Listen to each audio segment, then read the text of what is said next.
Luke, just to keep.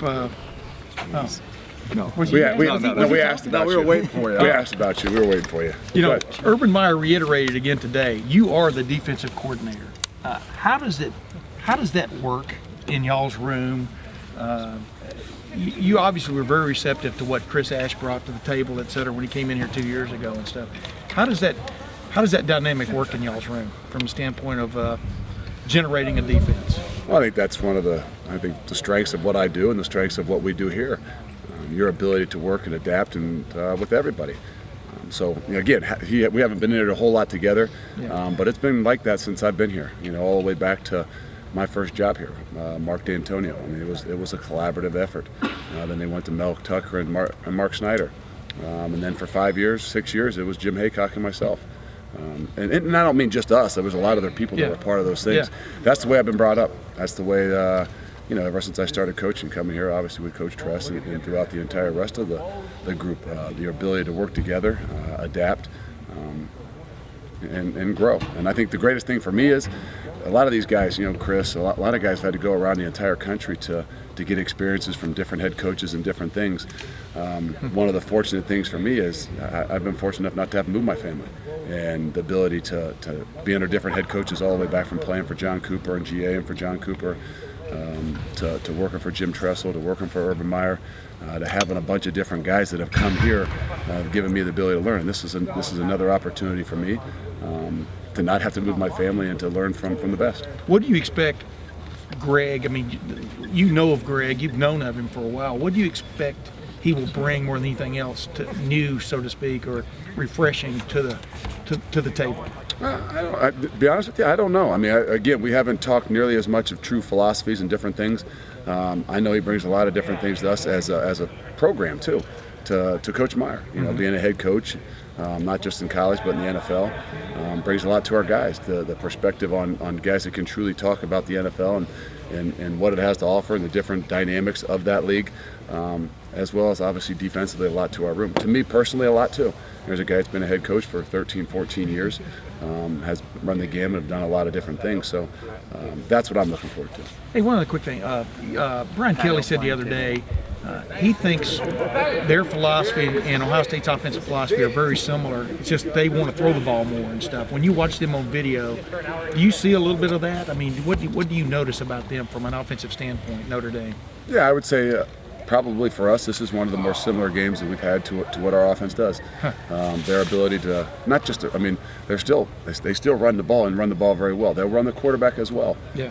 So they do a lot of the similar things. Truly, they might line up and empty a little bit more. They might truly drop back pass a little bit more maybe at times than our offense does. But the reality is it's a similar type of offense, focused around obviously a great offensive line, a quarterback that manages the game very well, can do it all, can throw the ball, can run the ball.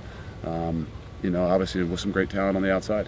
Thanks, man. Hey, Luke, Urban always talks about creating alignment on his staff. You've been a frontline soldier in that for maybe longer than anyone else. I mean, you know more about it. What have you learned? That together everyone achieves more. The same thing it says in the back of our T-shirts that we give to our guys for the silver bullets. We have a saying around here: the power of the unit. And sometimes you have 4 separate units, but when we come together as a team and as a defense, that's 4 units coming together as one. And our whole motto is team is together everyone achieves more. And you can't preach that to your players. You can't preach that every single day to your guys and then not live it your same. So I think that's one of the great things about what it is that we've done. There's nobody above anybody else. We ask our guys to be unselfish and care about their teammates every bit as much as themselves. So we got to be the greatest examples of that. In the spring at the coaches clinic, you talked about the importance of maintaining kind of the fundamentals and believing in what you were doing being a big difference between 13 and 14. And with the defense kind of continuing on that trajectory, I wonder, did you feel like you kind of followed up that way, the way you wanted to with that? As we continue to do what we're doing, yes, it's, I think that's what you really see. The progression of everything that we've done. If you really look, to me, the number one most important statistic, obviously number one thing is wins. But as the next probably most important statistic defensively is scoring. And if you really look at us right now, we're second in the country in scoring defense. I think 9 points behind Wisconsin. So what does that mean? That we've had consistency in what we've done from year 1 or 2 years ago, continue to battle through to the things we've done this year, enhanced it, gotten better. And when you got great players, you got a chance to be successful when you have consistency in what you're doing. Do you think the turnovers and the defensive touchdowns that's something that sort of becomes a result of all that stuff too? It's a result of great effort. We can ask about, well, do you have some specific turnover drill? Do you strip drills, different things that you do? No, I mean, we truly believe deep down inside that turnovers come from great effort. Obviously, there's other things that go along with them, but when you're flying to the football, when the ball's on the ground, the ball's in the air, you truly believe it's yours, you have an opportunity to make a lot of those things happen. If you have probably I know there's another game, but you're going to lose at least one of your linebackers. I wonder what you're looking at with your younger guys, what kind of year they've had. Good. I mean, a lot of them don't know much because they haven't been out there and played in front of the lights nearly as much. But I think we got great depth, and that's probably the thing that I feel best about being in that room every single day. Those guys have worked, they've battled, they've competed, and they're ready. So whatever happens, their time is coming. They're ready to step up. And it's just about continuing to enhance and to build. And they've had great guys to learn from. That's the most important thing. Greg's going to work with safeties, I guess. What does he bring to that role? Well, again, it's a little bit different perspective. He's obviously very similar in the beliefs of what we've done and what we do. Again, we're still young at it. We're still new at it. Everybody brings something a little bit different. The idea is he's a very smart coach. He knows what he's doing. He studies what we're doing. He's going to continue to study what we're doing. That's why he's here. That's why he's around. And he'll find little ways to enhance what it is that we do. So it starts with building a relationship with those guys, because as coaches, we can think we're the smartest people in the world and we've got all the greatest ideas and answers. But the reality is the relationship we build with those guys, our ability to push them, motivate them, get them to believe in what it is that we do, is really the gift of being a great coach. I guess that's the thing that intrigues me, Luke, because you talk about everyone having a perspective, their ideas, all that kind of thing. And you guys are all innately, you're defensive coaches, you're competitive guys. How competitive can that get in the coaching room without crossing a line? How do you manage to balance that? Do you know what I'm saying? Survival of the fittest. Yeah. No, it's again. It's, I know you're not swinging at each other or anything, but I don't know how it doesn't get to that point. If it has to come, no. It's give and take, and like I said, there's not one specific way. There's not one only way of doing it. The reality is you're intelligent people. Just like you put in a bunch of different guys in that locker room, and they all come from different religious, ethnic, racial backgrounds, and they find a way to all believe in something bigger than themselves. And it's the same way with us as coaches. You put them, intelligent people find a way to be successful and be successful together. Hey Luke, Vaughn was just saying that Malik Hooker's making a lot of strides in practice. You obviously want to win this game, and you have a lot coming, or potentially leaving at the end of the year. How do you balance getting those young guys reps and the exodus of talent you guys might have defensively and with winning a game? We'll worry about that in the spring. I mean, again, the beginning of your bowl preparation is a lot of younger guys, so we do a lot of that. But the reality is we're out here right now. We're preparing to beat Notre Dame, and we're not. I mean, again, we're developing. We're working the young guys as much as we possibly can. But we know we're going to put our best 11 guys out there on the field, and however we have to do that, we will. What do you remember about playing against Notre Dame? The good thing is I think I played in 95, 96, 2006, and what I remember is being 3-0. I think that's probably, again, through the different times, but the reality is obviously it's an incredible matchup. The storied histories of both of those, the fan bases. It's one that reasons why you come here. I know you don't think about this, but I'm going to ask you anyway. But it kind of feels like that 95 season was sort of, that was part of the 95 season, and that was kind of when the program really became a national program again. Yeah.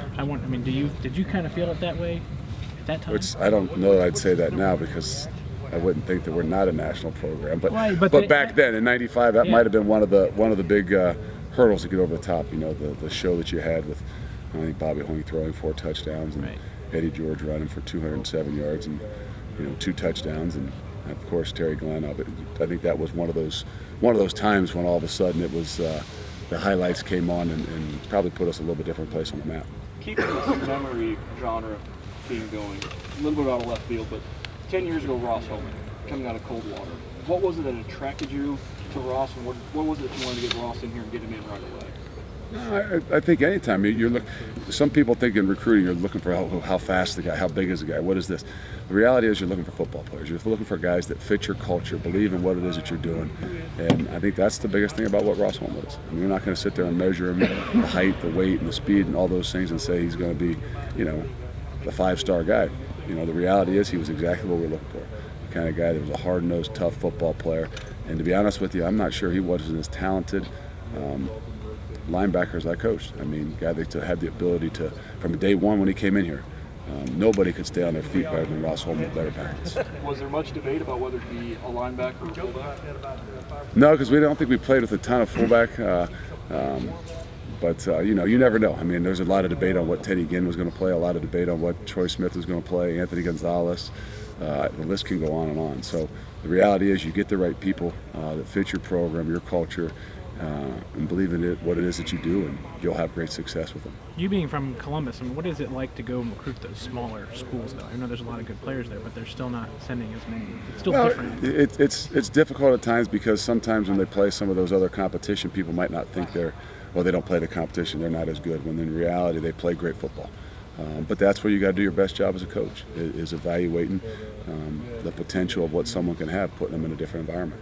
Is that a little bit different now? There's probably more camps. Maybe it's easier to. Yeah, it is. It's a little bit different, but I mean, Ross Holm was here as a sophomore in Right. football camp too. So your ability to not just get to look at them on film or time them, your ability to actually work with them, talk to them, get to know them a little bit better, tells you a lot more of who they are and how successful you believe they can be. But is it different? I'm just saying when you're going and visiting, the smaller schools and stuff like that, where the culture is maybe a little bit different than it is like at a suburban school or something like that. Not good, bad, or indifferent.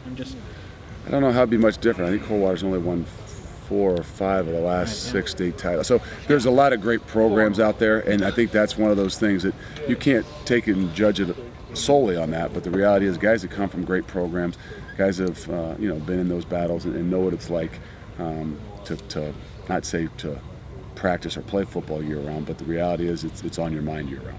Luke, how important is a bowl in sort of propelling you into the off season, into the start of what's ahead for next year? Does it matter if you play well or don't play well, or win or don't win? Oh yeah, it's just like anything. I mean, you're judged a lot on how you finish, and we talk about to our guys all the time. So it's not about how you play at the beginning of the year; it's how you play at the end of the year. As you get better and do all those things, and as you go into your winter conditioning, about having a great feeling about what it is that you're doing. I mean, that's a big part of it. Did you? I feel like there's some similarities between when you guys played Notre Dame in the Fiesta Bowl 10 years ago, and you lost a lot of talent off that team. There were 5 first-round picks off that team with AJ and Bobby and Whitner and Santonio Holmes and Nick Mangold. There was a great team that fell just short of the national championship level and had a ton of talent, but yet we all know what happened when you came back in 06. Did it matter? Did you feel it? I mean, it's a long time looking ago, back at it, you don't know. But the reality win. is, this is a lot of preparation. I mean, you get as many practices for a bowl as you do in the entire spring. With a different focus. But still, the reality is, to get better at this game, you got to play the game. And all the off-season training and different things like that are great. All the weight room, all the mat drills and things like that are great. But the reality is to go out there and be able to play. And I mean, even practice in situations where you're literally playing the game. That's the only way to get really, really good at this game. Did you thinking back? We're going the way back machine, I guess, the whole time with you. Those linebackers you had when AJ and Bobby and Anthony were here. What was the concern when you lose 3 guys like that at once? But then again, we know who was ready to step in and play the next year. The concern is, did those young guys take advantage of what they had in front of them? Did they truly believe and see the ways to be successful? Because you can preach as much as you want as a coach. We all see better than we hear. And the reality is those guys were mature kids, the James Laurinaitis, the Ross Holmans, those kind of guys that filled in as those guys left, the Marcus Freemans. Those guys were intelligent people. They watched, they learned, they saw, and they took from it. And that's what you knew coming into that. You didn't know what exactly you had, but you knew you had guys that had great leadership. They had learned great things from leaders ahead of them, and their opportunities were just in front of them. Who are some young linebackers you're excited about? Because I remember even before the Michigan game of '05 when James Laurinaitis went in there, you guys were talking about how you were excited about him. Who are some young guys for the future that you're excited about? Again, there's guys that are backups in the Chris Worleys and things like that, but there's a lot of the Dante Bookers of the world are guys that are just right there on that cusp, just need that opportunity to continue to play. Jerome Baker. Jerome Baker's a young guy that nobody knows a whole lot about, runs down on kickoff and things, but has got a bright future if he continues to learn from those guys in front of him. Not just mean about football, about how to take care of yourself, how to work the game, all those little things that you got to be able to do to have success in this program at this level will really tell in the next 4 or 5 months if they truly learned enough from Joshua Perry by what he did, not just what he said and things like that, but watching and learning from those guys. I know he'll have to earn it, but is Dante Booker in line to be the heir apparent to Josh Perry at that spot? It could be. It could be. I mean, that's he's the backup right now, and we'll find a way to get our best 3 on there. And if we have to move him around, we'll do that. But the reality is, he's stepped up. He's shown a lot. And if something happens, you don't bat an eye at him going in there to play. Same deal with Jerome Baker. Obviously, you might move guys around like you're saying, but if there was one spot that you see him at, is it the spot that Darren Lee currently plays, or what's his best to be honest spot? with you, Jerome, I don't know. Jerome could play any of them. I mean, just kind of like Darren. I mean, if you put Darren in at will linebacker, I'm not sure you wouldn't make a million tackles as well. So, your ability to find a way to do what it is that we do defensively, to put those guys in the position to not only for them to be successful, but most importantly for the team to be successful. How good was the defense this year? When you think about, I know you're still getting ready for one more game, but what happened in the first 12? I think we're really good. Now we got great talent, but great talent doesn't always equate to statistically the best defenses and different things like that. The thing I can know, and I'm not sitting there not evaluating it because the season's not over, you know how I am with that, but the reality is it's an unselfish group that week in and week out truly got better because they believed in the fundamentals, they believed in the little things, they cared about one another enough to really put those human elements behind them. And Joey Bosa's a great example of that. From your perspective, what were the changes that you guys made to tackling over the last couple of years? I mean, Chris talked about it a lot in the spring, but I don't think I've had a chance to ask you about it. Being someone who's been here longer and through a lot of different regimes. It was just it really is a wholesale change in the philosophy of how you do things. And the results might be similar in a lot of the things that you do, and there's a ton of carryover, but truly the difference in the core beliefs of what you do, of putting your head behind the ball and truly lowering your profile to eliminate to kill the engine and to tackle the thighs as opposed to being up high and biting the ball and trying to knock the ball loose in those ways. So it was a truly deep core change to what we believe in and what we had done in the past. But I know deep down inside there's no way to me that you go back. Now, you got to find ways to enhance what it is you do, continue to do it. And testimony is the greatest thing to our kids. So it kind of sounded like the whole coaching staff sort of had to learn something new. Well, none of us had really, we had talked about it, we had seen it, and none of us, and we spent a couple weeks going back and forth arguing and, talking about it and talking to other people. And the reality is, just like anything, you're either going to do it or you're not. Those guys that go half in, I don't know, are really getting the benefits of things, just like in anything you do. So we truly, deep as a group, made a decision to go all in with it, find ways to get better at it, enhance it, and I think it showed.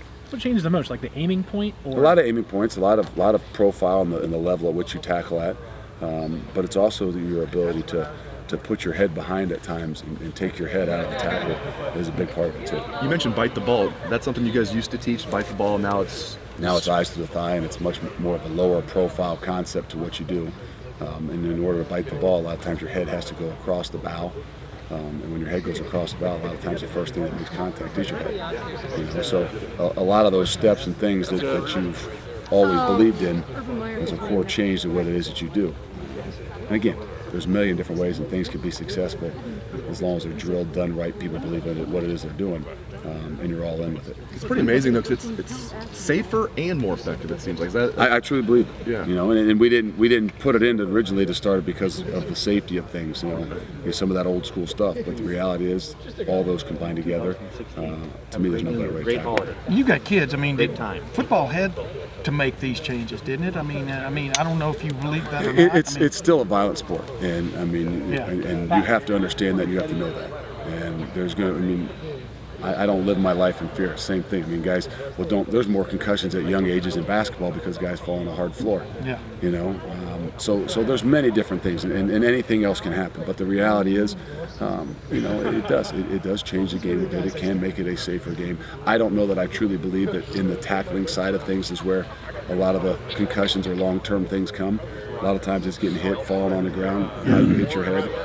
And then up front, probably the repetitive shots of something maybe. But the reality is, I think it helps the game in a big way because the perception out there is it's a violent game, which it is, and the perception of my kids or they're going to get concussions, they're going to put their head in harm's way, and the reality is we're showing ways that we're better in the game. Because it is the greatest game out there. I've been bouncing back and forth. I want to ask you one quickie. With Tommy Shutt's situation now, and Adolphus obviously is going to miss the game and stuff, how much of a premium has it put on Michael Hill, Joel Hale, Tracy Sprinkle, Donovan Munger? They played quite a bit this year, but they could be your two DTs, you know? It's what it is, you know, and that's a part of the game. You know, and those guys go down, and somebody else got to step up. And you know, this is what this time is for. And things are going to happen. Right? So we're going to put a lot of pressure on those guys. You know, and that's what we've kind of talked about all year: the ability for guys to not coast, and that's when you see what kind of team you really have.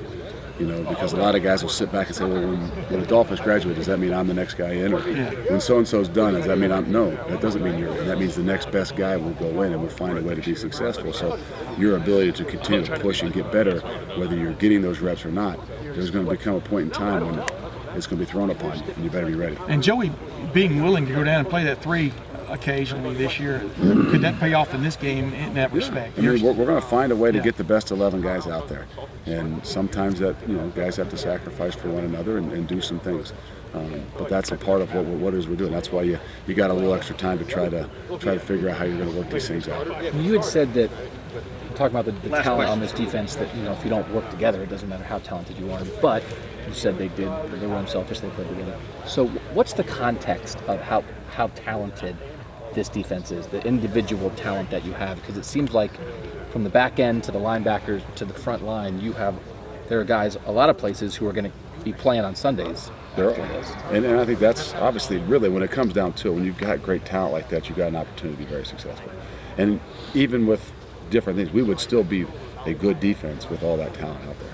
But the ability to be great, that's why that's why there's 11 of them out there. It's not some of those other sports. It's not basketball where everything can revolve around one guy. The reality is, if you don't all work together, you don't all believe in what it is you're doing, it's really difficult to be really successful at what you do. So, like I said, where there's great talent, if there's not great communication, there's not great togetherness.